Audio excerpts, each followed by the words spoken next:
ঢাকায় জলবদ্ধতা কমাতে ম্যানহোলের মুখ পরিচ্ছন্ন অভিযানে জামায়াত ইসলাম।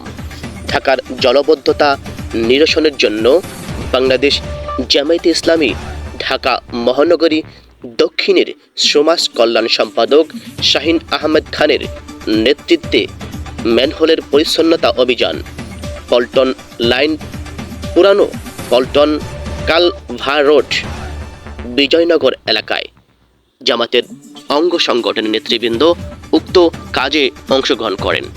আপনারা অবশ্যই অবগত রয়েছেন, ভারী বৃষ্টির কারণে বাংলাদেশের কয়েকটি জেলাতে প্রচুর পরিমাণ মানুষ বর্তমান ক্ষতিগ্রস্তের মধ্যে সম্মুখীন হয়েছে।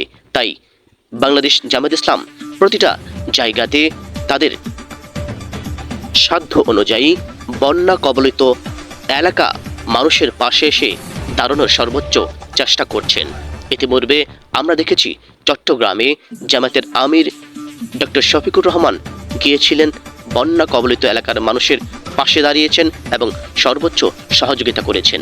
আসুন আমরা সকলে বন্যা কবলিত মানুষের পাশে এসে দাঁড়াই। এটি আমাদের নৈতিক দায়িত্ব ও কর্তব্য।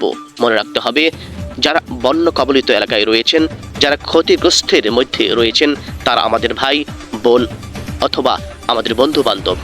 তারা আজকে বিপদে, হয়তো আমরাও একসময় এরকম ধরনের বিপদে পড়তে পারি। সে কারণে আসুন আমরা সকলে মিলে যতটুকু সাধ্য রয়েছে আমরা সবার পাশে এসে দাঁড়াই। ভালো থাকুন, সুস্থ থাকুন, আল্লাহ হাফেজ।